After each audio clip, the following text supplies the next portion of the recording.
নমস্কার বন্ধুরা, আপনাদের সকলকে স্বাগত জানাই অন্ধকারের আওয়াজ চ্যানেলে। আমাদের আজকের নিবেদন তারানাথ তান্ত্রিকের গল্প কর্ণপিশাচিনীর প্রকোপ।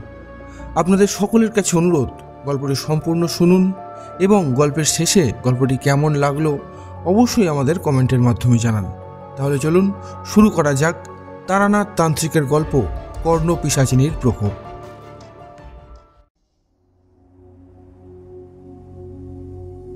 পুজোর পর অফিস খুলেছে, কিন্তু এতদিন পরেও পুজোর ছুটির আমেজটা কাটিয়ে উঠতে না পেরে কাজে আর মন বসাতে পারছিলাম না। ওই যাকে বলে কিনা ঠ্যাক না দিয়ে অফিসের কাজ করে যাচ্ছিলাম।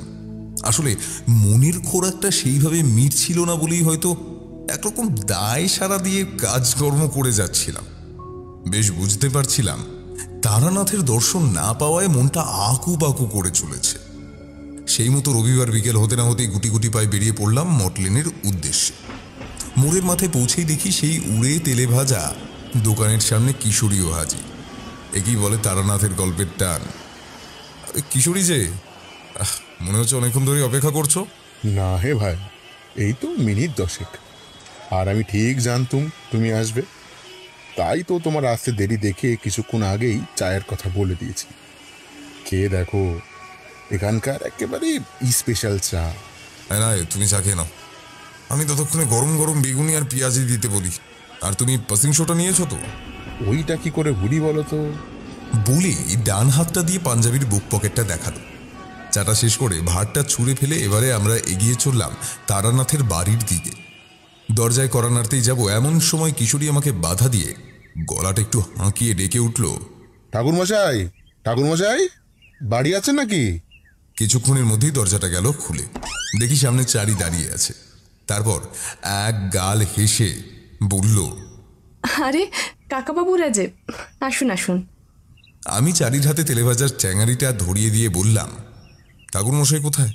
বাবা ভিতরেই আছেন, আপনারা আসুন। আমি চটি খুলে ঘরের ভেতরে ঢুকলাম। দেখলাম তক্তপোষের উপর বসে তারানাথ মিটিমিটি হাসছে। বুঝতে পারলাম যে তারানাথ বেশ খোশ মেজাজে আছে। সুতরাং আসন গ্রহণ করে বসতে না বসতেই বলে বসলাম, ঠাকুরমশাই, অনেকদিন আপনার গল্প শোনা হয়নি, তাই শুনতে চলে এলাম। গল্প নিশ্চয়ই হবে, তার আগে চা দিতে বলি। তারানাথের কথা শেষ হওয়ার আগে চারি এক থালায় মুড়ি আর তেলে ভাজা সাজিয়ে নিয়ে এলো। কাকাবাবুরা আগে মুড়ি দিয়ে তেলে ভাজা খান, আমি চা বসিয়ে দিয়েছি। তারানাথ একখানি বেগুনি তুলে তাতে কামড় বসিয়ে বহুদিন আগেকার কথা মনে পড়ে যাওয়ার সুরে বলল, তোমাদেরকে তো আমার জীবনের বেশ কিছু বিচিত্র অভিজ্ঞতার কথা বলেছি। একবার আমাকে সুন্দরবন এলাকার মধুপুরে যেতে হয়েছিল। বলেন কি, সুন্দরবনে গিয়েছিলেন? আচ্ছা ঠাকুরমশাই, বাঘের দেখা পেয়েছিলেন? আরে না না, আমি সেখানে গিয়েছিলাম একখানা বিশেষ কাজে। সে অনেক কাণ্ড। আজকে এই গল্পটাই হোক বরং, শুনতে মন্দ লাগবে না মনে হচ্ছে। তারানাথ মনে মনে একটু গুছিয়ে নিয়ে বলতে শুরু করল, ঘটনাটা ঘটেছিল আজ থেকে প্রায় বছর 20 আগে। ততদিনে মধুসুন্দরী দেবীর ব্যাপার মিটে গিয়েছে। মায়ের আদেশে বাড়িতে বসে ঘোরতর সংসার করছি। এর সঙ্গে হাত দেখি, কবচ দিই, মুখ দেখে ভাগ্য গণনা করি। আয় মন্দ হয় না, আবার খরচও হয়ে যায়। পয়সা জমাতে পারেনি কোনো দিন। দেবী বলে দিয়েছিলেন যে অন্যের কষ্ট হবে না, কিন্তু ধনীও হতে পারবো না।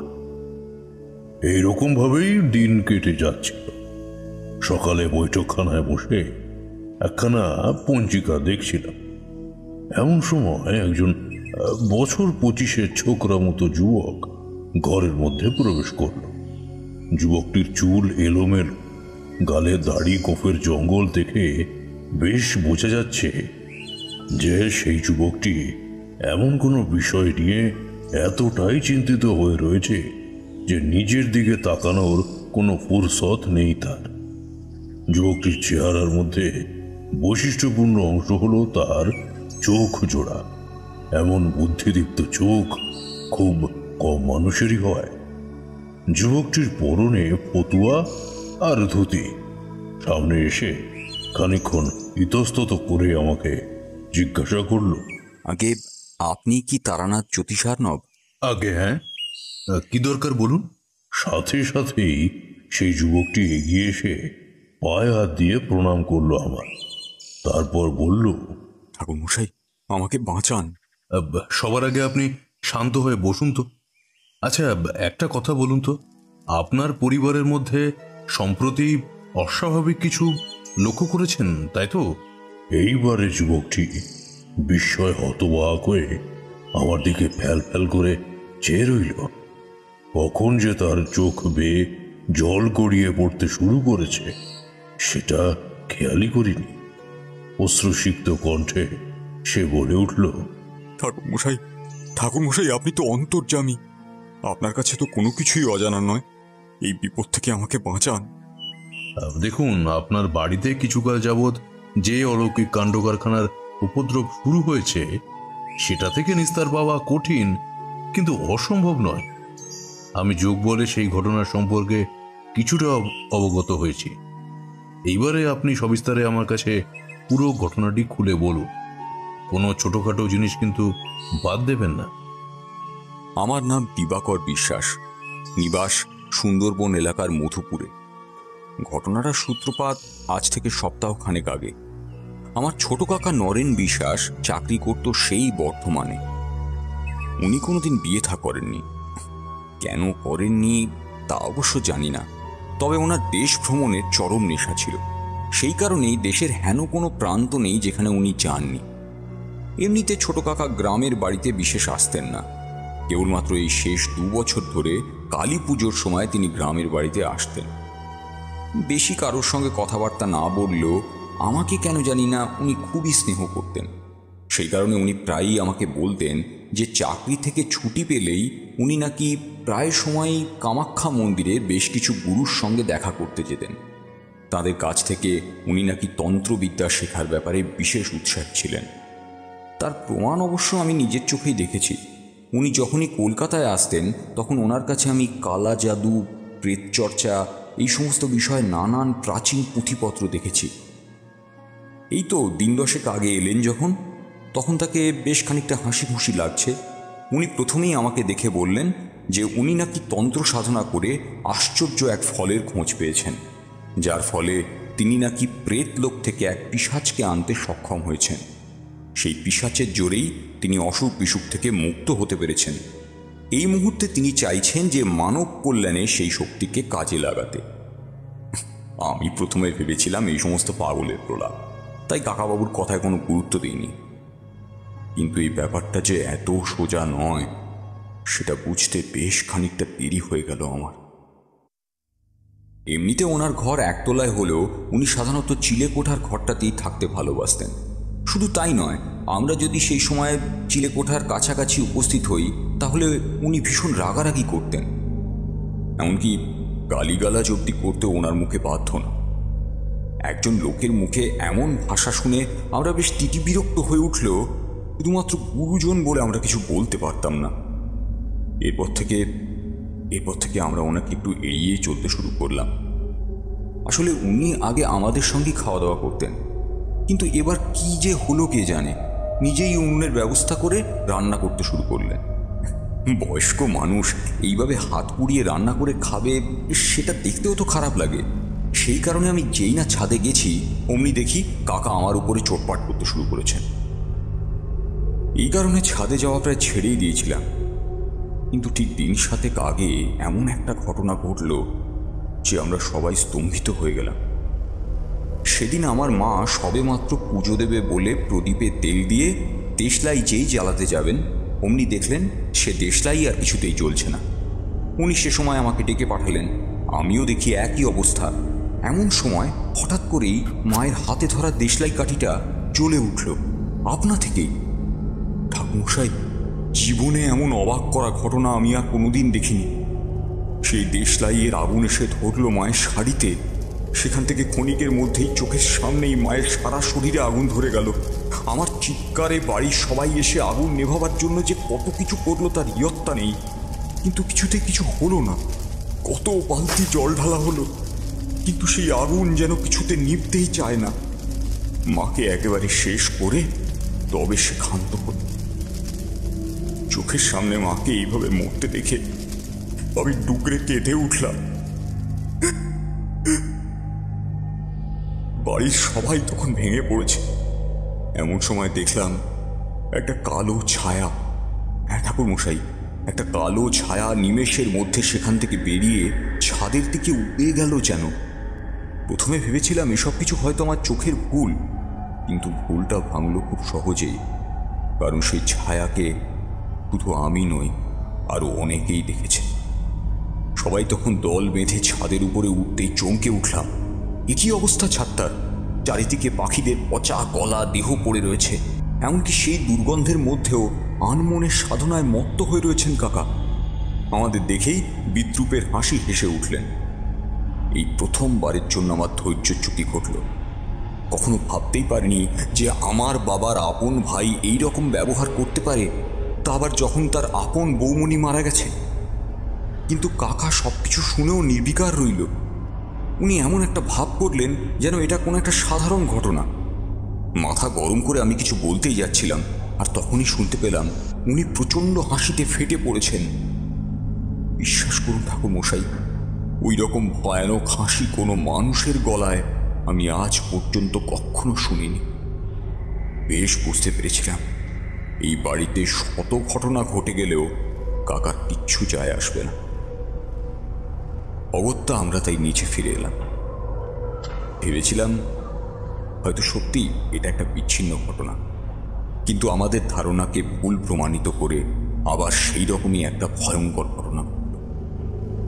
এবার কেলেঙ্কারি ঘটল আমার ঠাকুমার সাথে। ঠাকুমার বয়স হয়েছে প্রায় 70 ছুঁই ছুঁই। তারপরেও উনি রোজ সকালে পুকুরে নাইতে যান।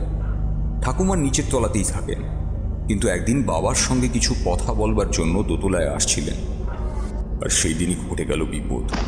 সিঁড়ি দিয়ে নামবার সময় হঠাৎ করে উনি টাল সামলাতে না পেরে হুড়মুড় করে নিচে গড়িয়ে পড়ে গেলেন।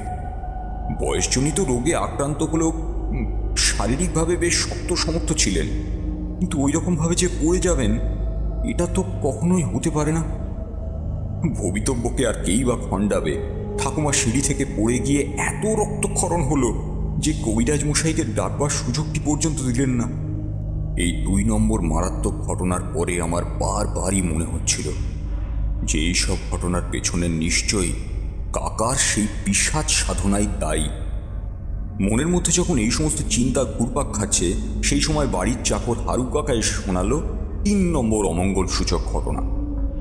আমাদের বাড়ির গোয়ালে 4টে দুধেল গরু আর 5টা ছাগল ছিল, তার সাথে গোটা 10 মুরগি আর 10টার মতো হাঁস। হারু কাকা এসে যেই না বললে যে সর্বনাশ ঘটে গেছে, তখনই আমরা দৌড়ে গিয়ে সেখানে পৌঁছলাম। পৌঁছে দেখি যে সমস্ত গোয়াল ঘরের মধ্যে এক রাতে প্রবল যেন এক ঝড় বয়ে গিয়েছে।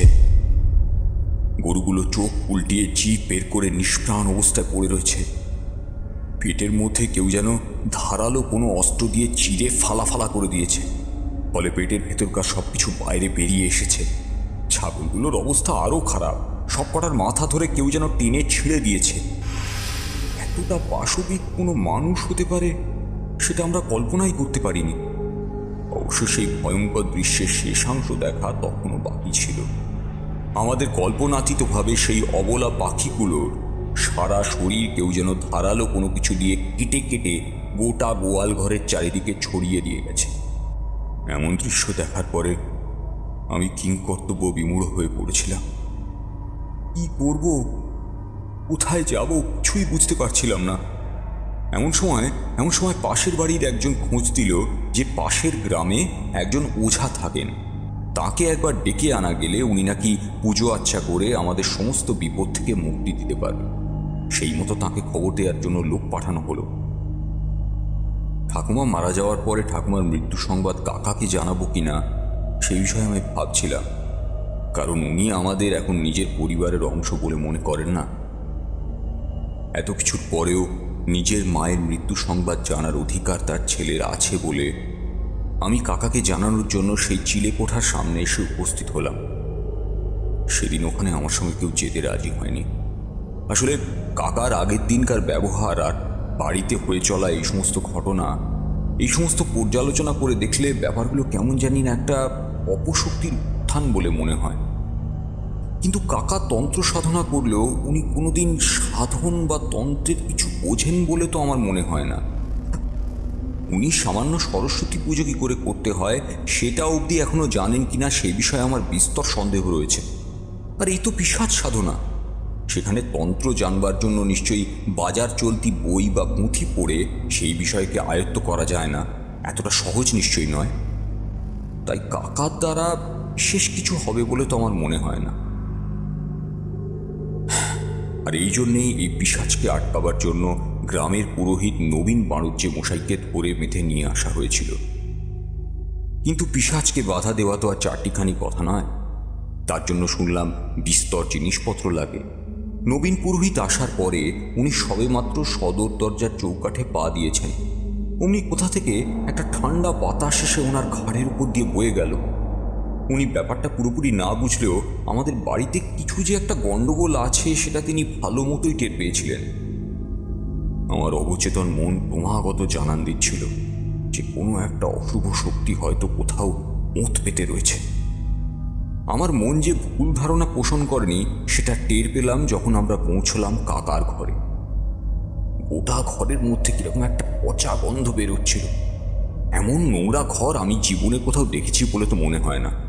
মাছের পচা গলা দেহাংশ গোটা ঘরে ছড়িয়ে রয়েছে। শুধু কি তাই, রক্তাক্ত মাংসের হাড় অবধি ছড়িয়ে রয়েছে। তবে ঘরটার অবস্থা থেকেও কাকার অবস্থা আরও খারাপ। ওনাকে দেখে কেউ বিশ্বাসই করবে না যে বেশভূষার দিক থেকে উনি এককালে কতই না শৌখিন ছিলেন। এই 1-2 দিনের মধ্যে এত পরিবর্তন দেখে আমি রীতিমতো চমকে উঠেছিলাম। এরকম হয় নাকি? এখন তাকে চেনা পরিচিত কেউ দেখলে চমকে ওঠে। অনেক দিনের না কামানো দাড়ি গাল গেছে ভেঙে, উলুজুলু চুলগুলোকে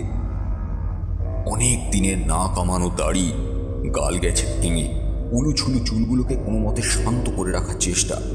জামাকাপড় কাচাকুচি বা ইস্ত্রির বিশেষ বালাই তো নেই, গা থেকে পুরনো ঘামের টক পচা গন্ধ ছাড়ে। আমাদের দেখে একটা তাচ্ছিল্যের হাসি হাসতে শুরু করলেন তিনি। তারপরেই ঠোঁটের কোণায় কেমন যেন একটা রহস্যপূর্ণ হাসি হেসে আমার দিকে সেন দৃষ্টি তাকিয়ে রইলেন। আবার সেই মর্মভেদী দৃষ্টি যে আমার অন্তরকে রীতিমতো জ্বালিয়ে দিতে লাগলো। কেমন একটু অস্বস্তি হতে লাগলো। হঠাৎ দেখতে পেলাম একটা আবছায়া মূর্তি মাটি থেকে শূন্যে উঠে আসছে। তার চোখ দুটো আগুনের গোলার মতো লাল, শরীর থেকে কেমন জানি একটা ধোঁয়া বেরোচ্ছে। তারপরে দেখলাম কোথা থেকে একটা কুকুর সেখানে এসে উপস্থিত হয়েছে। সেই কুকুরটা সেই ধোঁয়ার দিকে তাকিয়ে ঘেউ ঘেউ করে চিৎকার করে চলেছে। ধীরে ধীরে সেই ধোঁয়ার কুণ্ডলিটা নেমে আসতে লাগলো।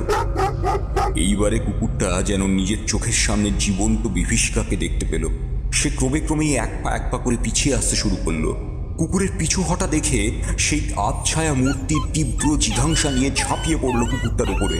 কুকুরটি সুতীব্র চিৎকারে শেষবারের মতো ডেকে উঠে চুপ করে গেল, কারণ ততক্ষণে তার ঘাড়ের ওপরে কামড় বসিয়েছে সেই ছায়া মূর্তি। মুহূর্তের মধ্যেই কুকুরের মুন্ডুটা গড়াগড়ি খেতে লাগলো সামনের মেঝেতে। ধড়খানা হেলায় পড়ে রইল অন্যদিকে। গোটা ঘর জুড়ে বইতে রইল রক্তের স্রোত। সামনে এমন একটা নারকীয় কাণ্ড দেখে আমি ভয়ে চোখ বুজে ফেলেছি। পরক্ষণেই কাকার ডাক শুনে আমি চোখ খুলে দেখি কোথায় কি, কোনো রক্ত তো নেই। সামনে তাকিয়ে দেখি আমার দিকে চেয়ে কাকা মিটিমিটি হেসে চলেছে। এসব আমার সাথে কি হচ্ছে কিছুই তো বুঝতে পারছি না। এইবারে ঘটল আর একটা ভয়ঙ্কর কাণ্ড। আচমকা দেখি কাকার ডান হাতখানা লম্বা হয়ে গেল। জানলার গড়াদের ফাঁক দিয়ে হাত গলিয়ে বাইরে থেকে একটা বিড়ালকে ধরে আনলো। তারপর আমাদের সামনেই সেই বিড়ালটাকে চিবিয়ে চিবিয়ে খেয়ে চলেছে সে। মুখে যেন এক পরম পরিতৃপ্তির হাসি। কষ পেয়ে গড়িয়ে আসছে কালচে তরল রক্তের ধারা। প্রাণীটা তখনও বেঁচে আছে, নিজের প্রাণ বাঁচানোর জন্য শেষ আর্তনাদটুকু প্রাণপণে করে চলেছে। কিন্তু কাকা ভ্রুক্ষেপহীন। কাকা তৃপ্ত মুখে বিড়ালটা দাবনার দিকে আর একটা কামড় বসালো। তারপর প্রাণীটা অতি ক্ষীণ স্বরে চিৎকার করে উঠল। আমার বাহ্যক জ্ঞান যেন হঠাৎ করেই হারিয়ে যেতে শুরু করলো। মনে হলো যে এক্ষুনি মাটিতে উল্টে পড়ে যাব। সামনে তাকিয়ে দেখি উনি বিড়ালটার শেষ অংশটুকুও পরম পরিতৃপ্তিতে খেয়ে চলেছেন। তার মুখে লেগে রয়েছে প্রাণীটার চটচটে তরল রক্ত। স্বাভাবিকভাবেই তার বেশভূষা কেমন যেন অবিন্যস্ত। তার মুখের মধ্যে লেগে রয়েছে এক ভয়ঙ্কর কৌতুকপূর্ণ রহস্যময় হাসি। সেই কাণ্ড দেখে আমার ফিরলি খাবার জোগাড়। কিছুতেই কিছু বুঝে উঠতে পারছি না। এইসব কাণ্ড দেখে তো আমার চোখ ছানা পড়া হয়ে গেছে। চোখের পলক পড়তে না পড়তেই ভোজবাজির মতো সবকিছু আবার উধাও। অমনি দেখতে পেলাম আবার আগের মতোই কাকা তার সেই কুটিল হাসিটা ঠোঁটের কোণায় বজায় রেখে আমাদের দিকে স্থির দৃষ্টিতে চেয়ে রয়েছে। সেদিন আমি পড়ি কি মরি করে সেখান থেকে পালাতে যাব, এমন সময় হঠাৎ নবীনবাবু অবাক হয়ে আমায় বলে উঠলেন, তুমি তো বললে এই ঘরের মধ্যে তোমার কাকা থাকেন, কিন্তু কোথায় তিনি? ওনার কথা শুনে আমি চমকে উঠলাম। আবার কাকার দিকে চাইতে গিয়ে যা দেখলাম তাতে পিলে চমকে যাওয়ার মতো অবস্থা। এ কি, কোথাও তো কাকাকে দেখা যাচ্ছে না, কিন্তু ওনাকে তো কেউ বেরোতে দেখেনি। তাহলে উনি গেলেন কোথায়? হঠাৎ একটা ঠান্ডা কনকনে ভ্যাপসা হাওয়া আমার দাঁত কপাটি লাগিয়ে দিল। আমার ইচ্ছে না থাকলেও ওই হাওয়ার প্রকোপে আমি ঘর থেকে কিছুতেই বেরোতে পারলাম না। এক প্রকার সেখানে থেকে যেতেই বাধ্য হলাম। যখন ওই হাওয়ার দমক থামল, আমি দেখলাম ঘরের ভিতরের অবস্থা একেবারে শোচনীয় হয়ে গেছে। কালি ঝুলি মেখে ঘরটা পড়ে রয়েছে কেমন একটা অসহায়ের মতো। এমন সময় চোখ পড়ল খাটের পাশে থাকা আলমারির পাল্লাটা হাঁ করে খোলা। কি করে ওটা খুলে গেল আমার মাথায় এলো না। ওই দমকা হাওয়ার জন্যই হয়তো হবে। যাই হোক, আমি একটু এগোলাম আলমারিটার দিকে, কিন্তু এই সময় এক অজানা আতঙ্কে আমার বুকটা কেঁপে উঠল। কারণ সেখান থেকে উঁকি মারছে কাকার সেই তন্ত্র সাধনার পুঁথিগুলো, আর কোনো এক অজানা কারণে কেঁপে উঠছে এই ঘরটা। হ্যাঁ, দেখে মনে হচ্ছে যেন কোনো একটা প্রেত লোকের অংশীদার হয়ে পড়েছি আমি। এতক্ষণ লক্ষ্য করিনি যে পুরোহিত মশাই কখন যে তার চৈতন্য হারিয়ে লুটিয়ে পড়েছেন মাটির উপরে। আমার মাথা কাজ করা বন্ধ করে দিল। হয় আমি স্বপ্ন দেখছি, নয়তো তন্ত্রের প্রভাবে এমন কিছু আছে এই ঘরে যাতে সত্যিটা যে কি তা কিছুতেই প্রকাশ না পায়। আমি ঠিক করলাম যে করেই হোক পুরোহিত মশাইকে নিয়ে এখান থেকে বেরোতে হবে। ওনাকে কোনো রকমে কাঁধে তোলার চেষ্টা করতেই মনে হলো ওনার শরীরটা যেন ভীষণ ভারী হয়ে গেছে। সেই কারণেই শরীরটা আবার মাটিতে পড়ে গেল, আর সাথে সাথে এমন একটা শব্দের সৃষ্টি করলো যে তার প্রতিধ্বনিতে এই পাণ্ডববর্জিত ঘরটার প্রতিটা দেওয়াল যেন কেঁপে উঠল। আমার মেরুদণ্ড বেয়ে ভয়ের একটা ঠান্ডা স্রোত বয়ে গেল। আমি ঠিক যে জিনিসটাকে মনে প্রাণে চাইনি সেটাই হলো। এই সময় বহু দূর থেকে একটা ক্ষণক্ষণে তীব্র শীষের মতো শব্দ ভেসে এলো আমার কানে। শব্দটা যে ঠিক কিরকম তা আমি ভাষায় বর্ণনা করতে পারবো না। সত্যি কথা বলতে কি, কোনো পার্থিব শব্দের সঙ্গে এর কোনো মিলও নেই, তাই কোনো কিছুর সঙ্গে তুলনা দিয়ে এটাকে বোঝাতে পারবো না। আমি নিজেকে সান্ত্বনা দেওয়ার জন্য বোঝাতে লাগলাম যে ওই শব্দটা সম্পূর্ণ আমার কল্পনা। কিন্তু আমার সচেতন আর অবচেতন মনে পারস্পরিক বিরোধিতা শুরু হলো। যদিও আমার আতঙ্কের শেষ এতেই ঘটেনি, কারণ এরপর যেটা হলো সেটা এতটাই ভয়ঙ্কর ছিল যে ভাবলে আমি এখনো শিউরে উঠছি। হঠাৎ মনে হলো ঘরের দেওয়ালগুলো যেন আমার দিকে এগিয়ে আসছে। কেউ যেন এই ঘরের মধ্যেই আমাদের জ্যান্ত পিষে মেরে ফেলার পরিকল্পনা করছে। আর ঠিক সেই সময় আবার সেই অপার্থিব ক্ষণক্ষণে হাসিটা ভেসে আসতে শুরু করলো স্পষ্টভাবে। না, এবার আর কোনো ভুল হবার কথা নয়, কারণ সেই হাসির শব্দটা আসছে দেওয়ালের ভিতর থেকে। এবারে গোদের উপরে বিস্ফোরার মতো ঘরের মধ্যে বইতে লাগলো এক ভয়ঙ্কর দমকা হাওয়া। আর এই হাওয়াটা কোনো ঠান্ডা সোঁদা বা ভ্যাপসা হাওয়া নয়, যেন কোনো এক নরকের অন্ধকারের মধ্য থেকে কোনো এক অশুভ উদ্দেশ্য নিয়ে এর আগমন। এই হাওয়াটা আমাদের কেন্দ্র করেই যেন কোনো এক বিশেষ উদ্দেশ্য নিয়ে বইতে লাগলো, আর প্রত্যেক মুহূর্তে এই হাওয়ার দমক বেড়ে চলল। সঙ্গে পাল্লা দিয়ে বেড়ে চলল সেই ক্ষণক্ষণে পৈশাচিক হাসির শব্দ।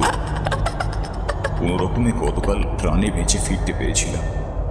সেদিনের মতো একটা নারকীয় আতঙ্কের প্রহরের সমাপ্তি ঘটল অবশেষে। এই ঘর থেকে বেরিয়ে সবার আগে একটা কাজ করলাম। পরিবারের বাকি মানুষগুলোকে নিয়ে গ্রামের অন্যত্র উঠতে বাধ্য হয়েছি। ঠাকুরমশাই, এখন কেবলমাত্র আপনি ভরসা। আপনিই পারেন এই বিপদ থেকে আমাদেরকে রক্ষা করতে। অনেকক্ষণ থেকেই দেখছি কিশোরী কেমন যেন উসখুস করে চলেছে। শেষে আর ওই তর সইতে না পেরে বলেই বসলো, আচ্ছা ঠাকুরমশাই, আপনি এইভাবে বলেই চলেছেন, কিন্তু বুঝতেই তো পারছি না যে ওই দিবাকরের বাড়িতে কে হানা দিয়েছে, আর ওর সেই কাকা তিনি কোথায় উধাও হয়ে গেলেন। এরকম ভাবে একটা জলজ্যান্ত মানুষ উবে যেতে তো কখনো শুনিনি। এবারে তারানাথের ঠোঁটের কোনায় ফুটে উঠল হাসির রেশ। সে সরাসরিভাবে আমাদের প্রশ্নের উত্তর না দিয়ে বলে উঠল, এতক্ষণ ধরে কথা বলতে বলতে গলাটা শুকিয়ে গেছে। যাই, একবার ভেতরে গিয়ে চায়ের ব্যবস্থা করে আসি। তোমরা বসো। হ্যাঁ। কথাটা শেষ করেই তারানাথ উঠে বাড়ির ভিতর চলে গেল। অবশ্য আগেও অনেকবার এই কাজ করেছে সে। আসলে ওর মতো একজন প্রবীণ মানুষের সামনে ধূমপান করার মতো ধৃষ্টতা দেখানোর দুঃসাহস আমাদের কোনো কালেই ছিল না, এবং তা শোভনীয়ও নয়। সেই কারণেই তারানাথের মতন বিচক্ষণ মানুষ আমাদের দুজনকে ধূমপানের বিরতি দেওয়ার জন্য এরকমভাবে মাঝে মধ্যেই ব্যবস্থা করে দেন তিনি। তাই তারানাথ উঠে যেতেই আমরা দরজার বাইরে এসে একবারটি ভিতর দিকে উকি মেরে নিলাম। তারপর পরিস্থিতি ঠিকঠাক লাগতেই কাচি সিগারেট ধরিয়ে লম্বা এক টান দিলাম। এই নেশার আমেজে কিশোরী দূরের দিকে তাকিয়ে খানিকটা কৌতূহলের সুরে বলে বসল, দিবাকরের বাড়িতে ওই হামলা হওয়ার কারণটা কিছু বুঝতে পারলে বিভূতি? কিশোরীর মুখে দিবাকরের নাম শুনে আমি তো প্রায় চমকেই উঠেছিলাম। ভাবা যায় তারানাথের গল্পে এতটাই মশগুল হয়ে পড়েছে যে এই ধূমপান বিরতিতেও সে ওই গল্পের চিন্তা করে যাচ্ছে। সত্যি এলেম আছে বলতে হবে তারানাথের। এমন গল্প বলিয়ে লোক এই বাংলায় খুবই কম আছে। এদিকে আমি উত্তর দিতে দেরি করায় সে রীতিমতো ভ্রুকুটি করে আমার পানে চেয়ে রয়েছে। সেই দেখে আমি শশব্যস্ত হয়ে বললাম, কিশোরী, সত্যি কথা বলতে কি আমিও না সেই দিবাকরের কথা ভাবতে গিয়ে রীতিমতো শিউরে উঠেছি। তুমি একবার ঠান্ডা মাথায় চিন্তা করো, বাড়ির পরিবেশটা কত ভয়ঙ্কর হয়ে উঠেছিল যে দিবাকরেরা সবাই বাড়ি গিয়ে পালিয়ে যেতে বাধ্য হয়েছিল। তখনই ঘরের ভেতর থেকে তারানাথের গলা খাকারির আওয়াজ শুনতে পাওয়া গেল। গল্পের কথক যখন স্বয়ং উপস্থিত হয়ে পড়েছেন, সুতরাং কাল বিলম্ব করা অতিশয় অপরাধ বলেই আমি মনে করি। তাই কাচি সিগারেট ফেলে সবেমাত্র ঘরের দিকে ঢুকতেই যাব, তার আগেই দেখি কিশোরী প্রায় এক দৌড়ে ঘরের মধ্যে প্রবেশ করল। ব্যাপারখানা বুঝতে পেরে তারানাথ তার বিখ্যাত হাসিখানা ঠোঁটের কোনায় ধরে রেখে তেলমাখা মুড়ি আর চায়ের পেয়ালা এগিয়ে দিয়ে বলল, গল্প তো হবেই, তার আগে একটু মুড়ি মাখা আর চা না হলে আসরটা ঠিক মতো জমতেই চায় না। কি বলো হে? নাও নাও, শুরু করো। মুড়ি আর চায়ের পর্ব শেষ হলে পাসিং শোয়ের প্যাকেট থেকে একখানি সিগারেট বের করে তাতে লম্বা টান দিয়ে তারানাথ আবার বলতে শুরু করল, তো যা বলছিলাম, বিরতিতে যাওয়ার আগে তুমি আমাকে যা প্রশ্ন করেছিলে তার উত্তর দেওয়ার সময় এবার এসেছে। আসলে এখানে ঘটনার সূত্রপাত হয়েছিল দিবাকরের কাকার তরফ থেকে। উনি তন্ত্র সাধনার প্রতি আকৃষ্ট হয়েছিলেন তার বিপুল ক্ষমতার কথা চিন্তা করে। সেই কারণে উনি অতি নিম্নমানের তন্ত্র সাধনার দ্বারা ঐশ্বর্য লাভের আশা করেছিলেন। প্রথম এই সাধনায় সাময়িক শক্তি লাভ করা যায়, যা আসলে মায়া ছাড়া আর কিছুই নয়। সেই শক্তি হস্তগত হওয়ার পরে নিজেকে ব্রহ্মরূপে কল্পনা করে আত্মম্ভরিতার ভুগতেও শুরু করেছিলেন তিনি। আর সেটাই ওনার কাল হলো। আসলে কথায় আছে না, অল্প বিদ্যা ভয়ঙ্করী। ঠিক তেমনটাই হয়েছিল ওনার ক্ষেত্রেও। উনি তন্ত্র সাধনা দ্বারা এক পিশাচকে আজ্ঞাবহ বানানোর অসৎ উদ্দেশ্যে প্রয়াসী হয়েছিলেন। আর সেই পিশাচ সাধনাটা উনি করেছিলেন দিবাকরদের সেই বাড়ির চিলেকোঠায়। প্রথম দিকে সেই পিশাচ নিজের স্বরূপ প্রকাশ করেনি ওনার কাছে। ফলে বাড়িতে ঘটে চলা দুর্ঘটনাগুলো জানতে পেরেও সেগুলো যে সেই পিশাচেরই কাজ সেটা কিছুতেই বিশ্বাস করেননি তিনি।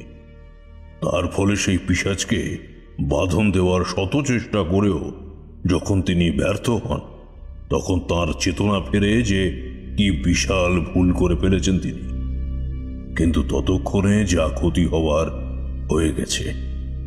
আর তোমরা তো জানো, এই সাধনা এমনই ভয়ঙ্কর যে পিশাচ একবার মুক্ত হয়ে যাওয়ার সুযোগ পেলে সে তার মনিবকে শেষ করে দিতে বিন্দুমাত্র চিন্তা করবে না। আর ঠিক সেটাই হয়েছিল দিবাকরের কাকার সাথে। আমার ধারণা উনি সেই পিশাচের ক্ষমতা টেরই পাননি। সেই ভুলের মাসুল ওনাকে চুকাতে হয়েছে নিজের জীবন দিয়ে। আর এই মৃত্যুর পরেই সেই পিশাচ স্বাধীন হয়ে পড়েছিল। ব্যাপারটা একবার ঠান্ডা মাথায় চিন্তা করে দেখো দেখি। এই পৃথিবী লোকে একখানি পিশাচ জাগ্রত হয়ে গেছে ঠিকই, কিন্তু সে বর্তমানে কারোর অধীনে নেই। আমাদের তন্ত্র সাধনায় এরকম স্বাধীন পিশাচকে রীতিমতো ভয়ের চোখে দেখা হয়, কারণ তাদের পক্ষে অসাধ্য আর কিছুই নেই। প্রথমে সেই চিলেকোঠায় তার আশ্রয়স্থল ছিল, কিন্তু পরবর্তীকালে সে নিজের ক্ষমতা বিস্তার করে পুরো বাড়িটাকে আস্ত নরকে পরিণত করে ফেলেছিল। দিবাকরকে এইভাবে ব্যাপারটা বোঝানোর চেষ্টা করতেই সে বিস্ময়ে হতবাক হয়ে গেল।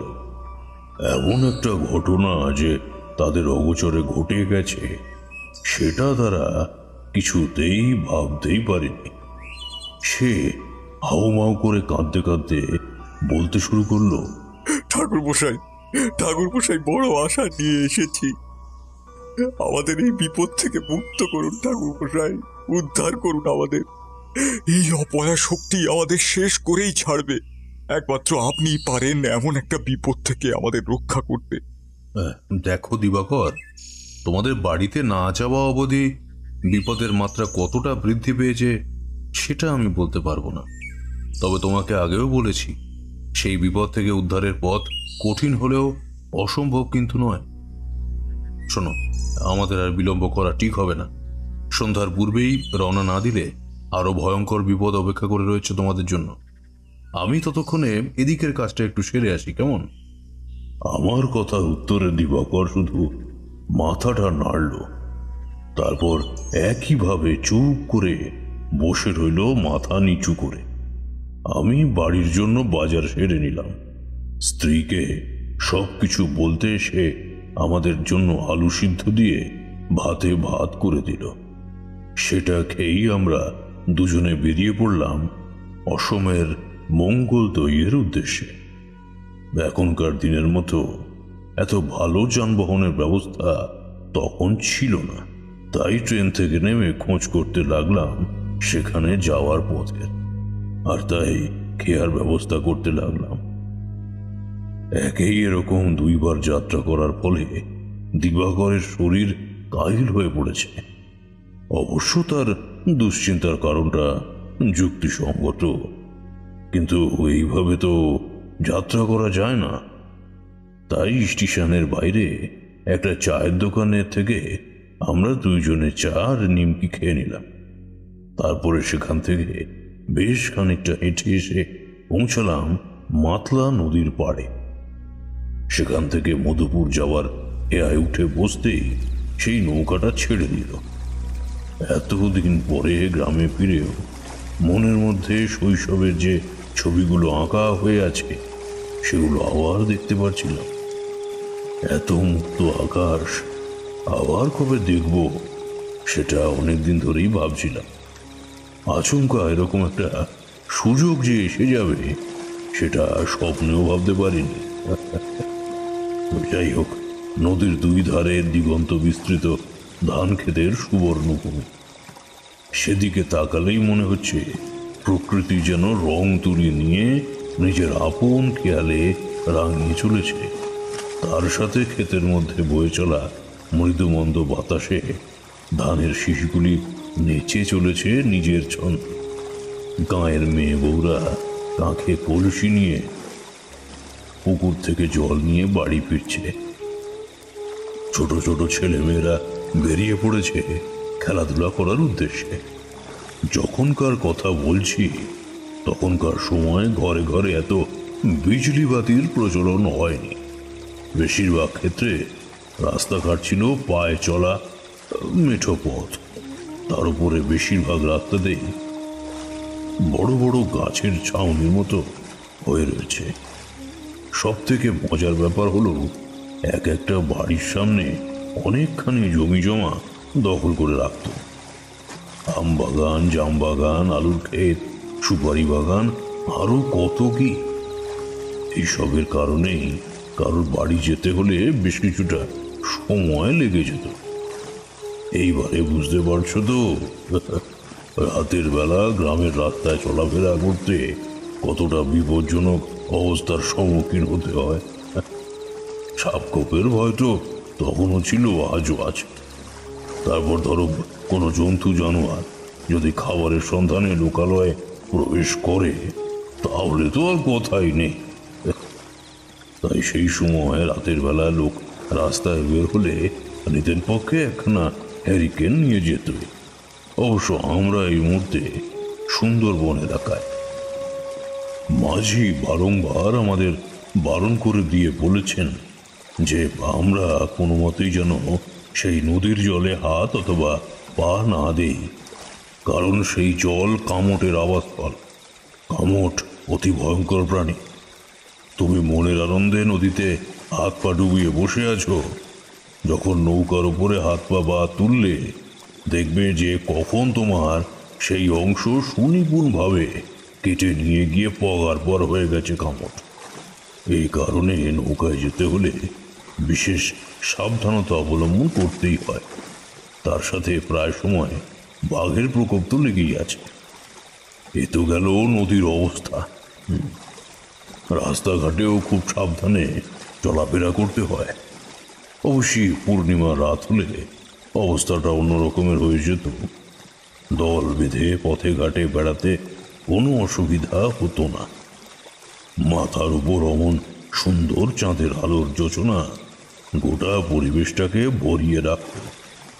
সরাসরি মধুপুরে যাওয়ার কোনো রকম ব্যবস্থা না থাকায় নৌকো থেকে নেমে এবারে আমাদেরকে উঠতে হলো গরুর গাড়িতে। বেশ কিছুটা পথ বেরোনোর পর চোখে পড়ল সুবিশাল আম, কাঁঠাল, পেয়ারার বাগান। এরকম গাছ ভর্তি ফল দেখে আমার চোখ জুড়িয়ে যেতে লাগলো। এমন মন পাগল করা পরিবেশ এতদিন পরে আবার দেখার সুযোগ করে দেওয়ার জন্য দিবাকরকে মনে মনে ধন্যবাদ দিতে লাগলাম। কিন্তু আমরা যখন দিবাকরের বাড়ির সামনে এসে উপস্থিত হলাম তখন সেখানকার পরিস্থিতি দেখে রীতিমতো চমকে উঠলাম। মাথার উপরে রূপালী চাঁদ দেখা দিয়েছে। সেই আলোয় দেখতে পেলাম একটা অবস্থাপূর্ণ দোতলা বাড়ি এমন ভীষণভাবে প্রেতের দ্বারা ক্ষতিগ্রস্ত হয়েছে যে সেটাকে দেখে রীতিমতো মায়া লাগতে শুরু করলো। বাড়িটাকে কেন্দ্র করে বেশ কয়েকটি গাছ এখনো দাঁড়িয়ে আছে। তার পাশেই পুকুরের জল টলটল করছে। অনেকক্ষণ থেকেই একটা গন্ধ আমার নাকে আসছিল। সেটা যে ঠিক কি তা নিশ্চিত হওয়ার জন্য এবারে আমি বাতাসে নাক তুলে গন্ধ নিতেই একটা প্রবল দুর্গন্ধ নাকের মধ্যে এসে বাড়ি খেতে লাগলো। থুতু ফেলতে তবে গিয়ে সেই দুর্গন্ধ থেকে একটু স্বস্তি পাওয়া গেল। এরপর নিচু হয়ে খানিকটা মাটি তুলে সেটার গন্ধ শুঁকতেই বুঝলাম দিবাকরের কাকা কোনো কারণে পিশাচকে তার সাধনার দ্বারা মুক্ত করেনি। এ হলো কর্ণ পিশাচিনী। দিবাকরকে বললাম, দিবাকর, তোমার কাকা তার সাধনার দ্বারা যে প্রেতকে তুষ্ট করেছিলেন সে প্রেত নয়, সে হচ্ছে কর্ণ পিশাচিনী। কর্ণপিশাচিনী? সে আবার কে? আর কাকা কি তাহলে এনারই সাধনা করছিলেন? আমাদের ভূত ড্রামর তন্ত্র অনুযায়ী কর্ণপিশাচিনী হলেন একজন মহাশক্তিধর যক্ষিণী। পিশাচদের নানা প্রকার ভেদের মধ্যে তিনি হলেন অন্যতম। তবে এনার সংস্পর্শে আসা মানে কিন্তু নিজের কালকে ডেকে আনা। তিনি এমনই এক ঋণাত্মক শক্তি। আসলে বেশিরভাগ মানুষই নিষ্কামভাবে তন্ত্র সাধনা করে না, আর তাই তাদের জৈবিক চাহিদা মেটানোর জন্যই দশম মহাবিদ্যার অংশীদার না হয়ে নিম্ন মার্গের সাধনা করে থাকে।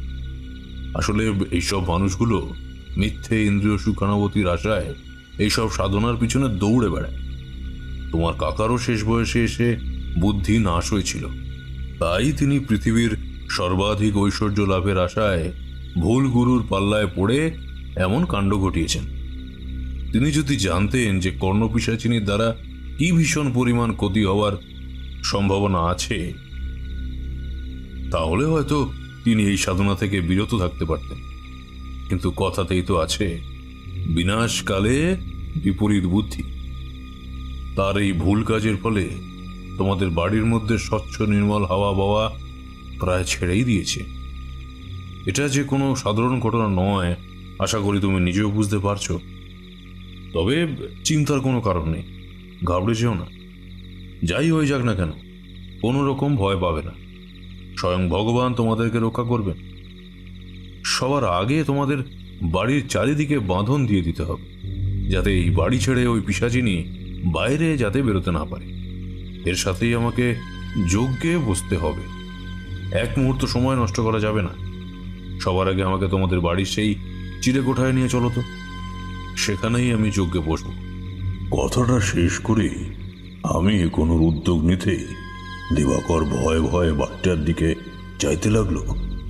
অবশ্য এতে তার দোষ সেরকম ভাবে নেই, কারণ ওর কাকার মতো অমন আন করা লোক যে ভুল সাধনায় যে কর্ণপিশাচিনীর মতো প্রেতকে জাগিয়ে তুলতে পারে, সেটা সে কল্পনাও করতে পারেনি। তার উপর সেই প্রেতের তাণ্ডবলীলা গোটা বাড়িটাকে শ্মশানপুরী বানিয়ে দিয়েছে। তবু আমাকে দেখে ওর মনের মধ্যে কিছুটা সাহসের সঞ্চার হলো। তারপর কোথা থেকে একখানি হ্যারিকেন জোগাড় করে সে নিয়ে এলো আমার কাছে। এবারে আমরা সিঁড়ি বেয়ে উপরে উঠতে লাগলাম। ছাদে পৌঁছে দেখলাম সেই গন্ধটার তীব্রতা যেন আরো বৃদ্ধি পেয়েছে। তবু সেটাকে উপেক্ষা করে চিলেকোঠার ঘরের মধ্যে প্রবেশ করলাম। মেঝের মধ্যে ঝুলি উপুড় করলাম। এবারে মেঝের উপর সিঁদুর দিয়ে আঁকলাম একখানি চক্র। তার মাঝখানে রাখলাম 28 খানা কড়ি। বাকি উপকরণ সাজিয়ে নিতে লাগলাম যজ্ঞ শুরু করবার জন্য। এরপর ধুনিতে আগুন জ্বালিয়ে দিলাম। তারপরে একখানি পাত্রের মধ্যে খানিকটা জল নিয়ে মধুসুন্দরী দেবীকে স্মরণ করে বীজ মন্ত্রের দ্বারা সেটিকে মন্ত্রপুত করে দিলাম। সেই পাত্রটিকে দিবাকরের হাতে ধরিয়ে দিয়ে বললাম, এই পাত্রের জলটা নিয়ে গোটা বাড়িটাকে একবার প্রদক্ষিণ করে এসো তো। এই শক্তির প্রভাবে পিশাচিনী এই ঘরের মধ্যে আসতে বাধ্য হবে, আর তখনই আমি নিজের কার্য শুরু করতে পারব। এই কাজটা তোমাকেই করতে হবে। ও আর একটা কথা, কর্ণপিশাচিনী আমাদের দুজনকেই কার্যে বাধা দেওয়ার আপ্রাণ চেষ্টা করবে, কিন্তু কিছুতেই তুমি তোমার লক্ষ্য থেকে ভ্রষ্ট হবে না, মনে থাকবে তো? যদি খুব বেশি ভয় লাগে তাহলে মা কালীকে স্মরণ করো, তিনি তোমাকে রাস্তা দেখিয়ে দেবেন। এবার এসো।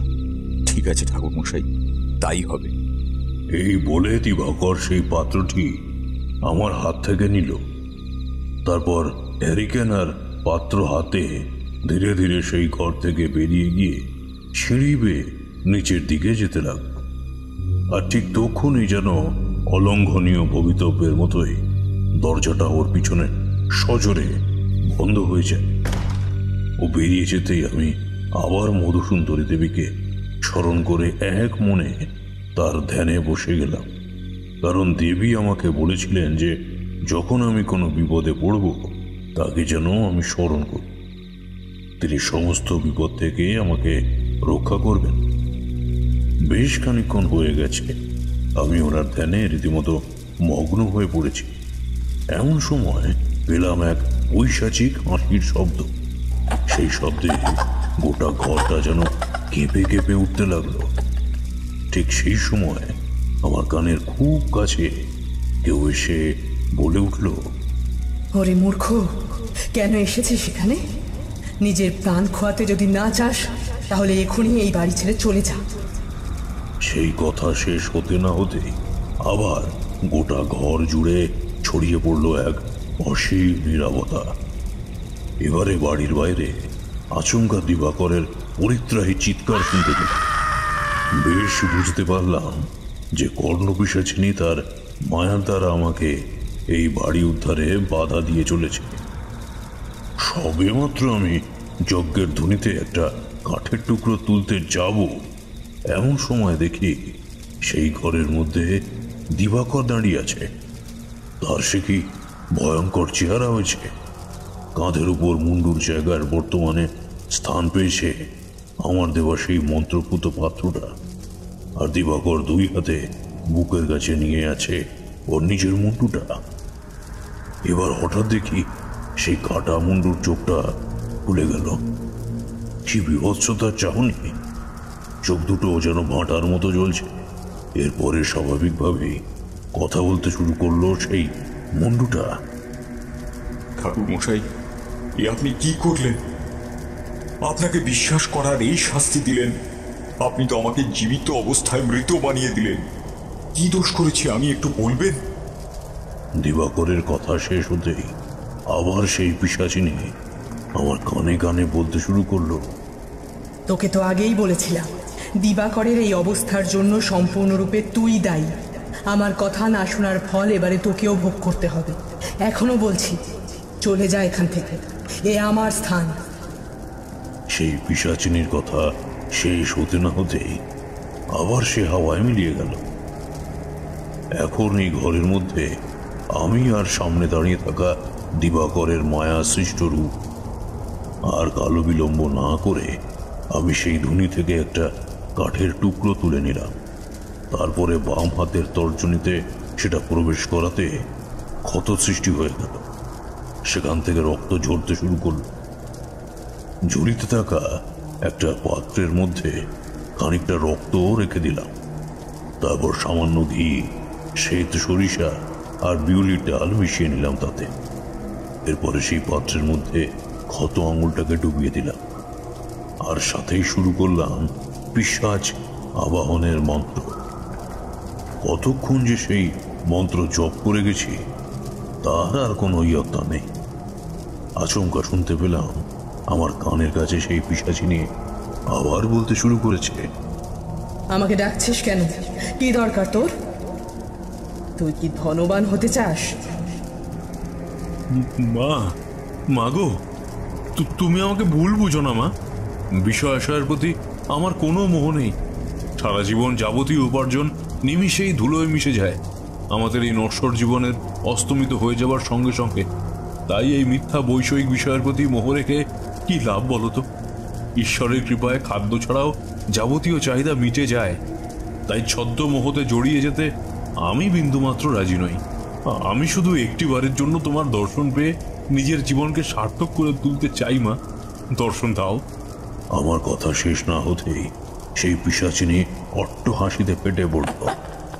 সেই হাসির দমকে গোটা ঘরটার মধ্যে যে পরিমাণ আলোড়নের সৃষ্টি হয়েছিল তাতে কোনো সাধারণ মানুষের হৃদস্পন্দন স্তব্ধ হয়ে যাওয়ার জন্য যথেষ্ট ছিল।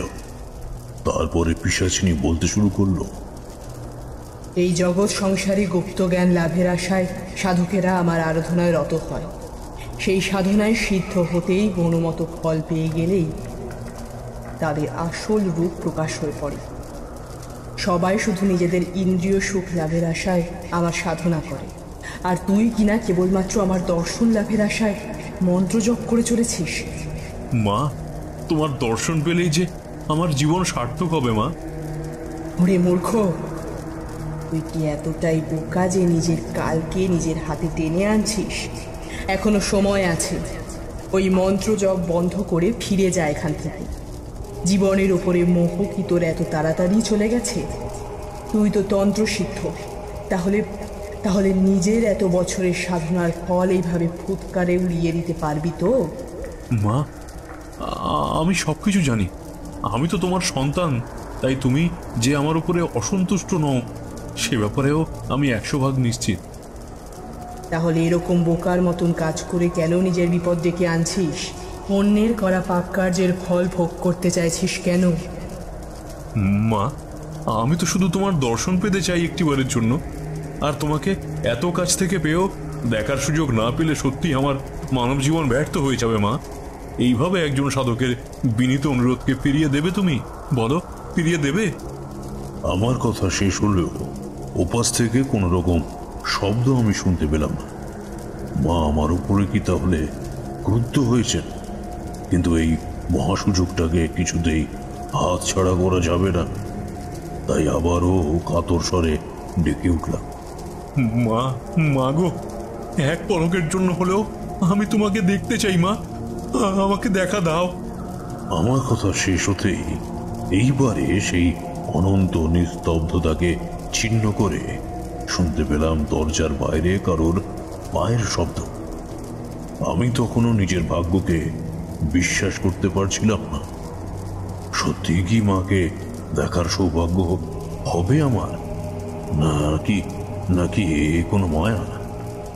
দরজাটা যেন অলৌকিকভাবে আট হয়ে খুলে যায়, আর আমার সমস্ত চিন্তার ছেদ ঘটিয়ে সেদিন চিড়েকোঠার ঘরে প্রবেশ করতে লাগলো একজন ছোট ছাঁটো চেহারার মহিলা। তার গায়ের রং মিশকালো, মাথায় জটা জুটোয় ভর্তি হয়ে রয়েছে, কপালে উজ্জ্বল হয়ে বিদ্যমান তার তৃতীয় নয়ন, মুখখানি প্রশস্ত। সারা শরীরে অলংকার রয়েছে ঠিকই, কিন্তু অলংকার কোনো সাধারণ সোনা বা তামার নয়।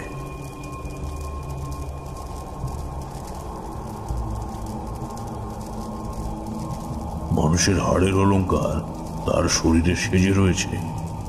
তার সাথেই দেখতে পেলাম অপর একটি আশ্চর্য জিনিস।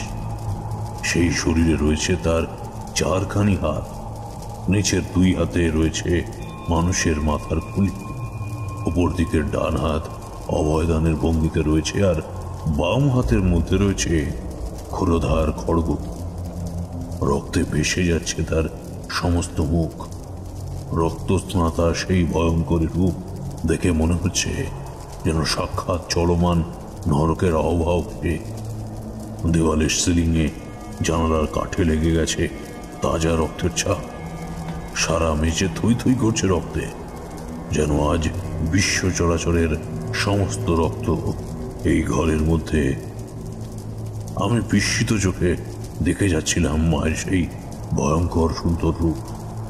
এমন রূপকে যে কখনো দেখতে পাবো সে আশা আমি কোনোদিনও করিনি। কিন্তু ভগবানকে চিরটাকাল সেবা করার যে সুযোগটা আমি পেয়েছি, সেটাকে নিষ্ঠাভাবে করবার পুরস্কার হিসেবে সেদিন দর্শন পেয়েছিলাম স্বয়ং মায়ের। সেই রূপ দেখে তোমাদের মতো মানুষের পিলে চমকে যাওয়ার অবস্থা হয়ে যেত, কিন্তু মধুসুন্দরী দেবীর কৃপায় আমার চোখ সেদিন সার্থক হয়েছিল কর্ণপিশাচিনীর দর্শন পেয়ে। আমি মাটিতে আছড়ে পড়ে সাষ্টাঙ্গে লুটিয়ে পড়েছিলাম মায়ের পায়ের উপরে। মা, আজকে আমার জীবন সার্থক হলো মা।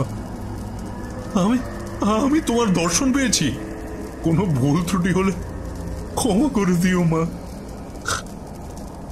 এবারে কর্ণপিশাচিনী আমাকে অভয় দান করে বললেন, তারানাথ, তুই পিশাচ সাধনায় সিদ্ধ হয়েও কখনোই মানুষের শুধু উপকারই করিসনি, চিরটা কাল মানুষের সেবায় নিজেকে নিয়োজিত রেখেছিস। এই কারণেই তোর মনের মধ্যে কোনো রকম পাপ নেই, অর্থাৎ তুই নিষ্কলঙ্ক। কিন্তু এর আগে যে আমাকে সাধনার দ্বারা জাগ্রত করেছিল, তার মনের মধ্যে আমি দেখেছিলাম পুঞ্জীভূত লোভের পাহাড়। ক্রমেই সেই পাহাড়ের পরিমাণ বৃদ্ধি পাচ্ছে। অমন কলুষিত মানুষ যে কিভাবে অমন কঠোর সাধনার দ্বারা আমাকে জাগ্রত করেছিল, সেটাই ছিল চূড়ান্ত বিস্ময়। আর সব থেকে মজার কথা কি জানিস? সে পিশাচ সাধনা না করেই আমাকে আজ্ঞাবহ দাস করবার অছিলায় এই সাধনায় মেতে উঠেছিল। কি আস্পর্ধা! সেই কারণেই আমি রুষ্ট হয়ে উঠি। তার ফলে সে নিহত হয় আমারই হাতে। কিন্তু তার সেই নশ্বর দেহকে এই পৃথিবীর বুকে আর কলুষিত করবার জন্য ফেলে না রেখে ওকে নরকের দ্বারে পৌঁছে দিয়েছি। আর তার সাথে এই বাড়িটাকে শ্মশানে পরিণত করেই ক্ষান্ত হয়নি। একে একেবারে আমি আমার ইচ্ছে মতন বাসস্থানের রূপ দিয়ে দিয়েছি। তুই এখন কি চাস? মা, তুমি তো সকলেরই মা। সেই সাধক ভুল করেছিল আর তুমি তাকে শাস্তি দিয়েছ, এটা একেবারে উচিত কাজ। কিন্তু কিন্তু বাকিদের কেন বিনা অপরাধে শাস্তি দিচ্ছ মা? এ তোমার কেমন বিচার হলো? শুধু কি তাই, তোমার রোষের শিকার হয়েছে কত পশু পাখি, তাদের কি দোষ ছিল বলো তো? হ্যাঁ, এরকম ভাবে একজনের ভুলের অপরাধে এতজন যদি শাস্তি পেতে থাকে, তাহলে এই ধরিত্রী যে প্রাণীশূন্য হয়ে পড়বে মা। তুমি বলো মা, এরকম কাজ করা কি ঠিক? আমি চাই তুমি ওদেরকে ক্ষমা করে দাও মা। তাহলে অন্তত ওদের আত্মা শান্তি পাবে, নইলে যে ওরা মরেও শান্তি পাচ্ছে না। তারানাথ, আমি তোর কথা রাখলাম, ওদের সবাইকে ক্ষমা দিলাম। মা গো, আমার আর একটা আবদার আছে তোমার কাছে, বলবো? বল, কি আবদার আছে তোর? মা, তুমি এই স্থান ত্যাগ করে চলে যাও মা, চলে যাও। বেশ, তো তাহলে এখান থেকে ফিরে যাই। আর তুই কিছু চিন্তা করিস না তারানাথ, এই বাড়ির হারানো সুখকে আবার ফিরিয়ে দিলাম। এরপরেই মা কোথায় যে মিলিয়ে গেলেন বুঝতেই পারলাম না।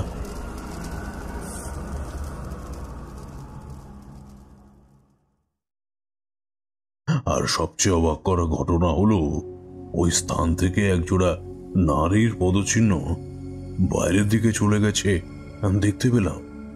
তারানাথের কথা শেষ হতেই এই প্রথমবারের জন্য দেখলাম কিশোরীর মুখে কোনো কথা নেই। তার এমন অদ্ভুত আচরণ দেখে আমি রীতিমতো বিস্মিত হয়ে গেলেও তারানাথ কিন্তু হয়নি। সে তার ঠোঁটের কোনায় লেগে থাকা হাসিটাকে ধরে রেখে বলল, বুঝলে বিভূতি, কিশোরী মনে হয় এখনো সেই দিবাকরের কাকার কথা ভেবে চলেছে। কিন্তু তারানাথকে চমকে দিয়ে কিশোরী বলে উঠল, না না, সেরকম কোনো বিষয় নয়। আসলে ওই গল্পের মধ্যে কতটা সত্যি আছে সেটাই যাচাই করে নিচ্ছিলাম আর কি। কথাতেই তো আছে, ঢেকি স্বর্গে গেলেও ধান মাগে। সুতরাং কিশোরীর স্বভাবে জন্মে ঠিক হবে বলে তো মনে হয় না। আর তার সামান্য উস্কানিতে তারানাথ হুঙ্কার দিয়ে গর্জে উঠল যেন। আর যদি কোনোদিনও তোমাদেরকে গল্প শুনিয়েছি, তো আমার নামও তারানাথ চক্রবর্তী নয়।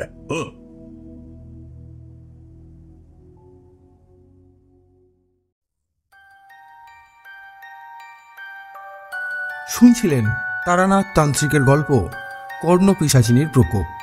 গল্পটি কেমন লাগলো অবশ্যই আমাদের কমেন্টের মাধ্যমে জানান। যদি ভালো লেগে থাকে তাহলে একটি লাইক করবেন এবং এই রকম আরও গল্প শুনতে সাবস্ক্রাইব করতে পারেন অন্ধকারের আওয়াজ।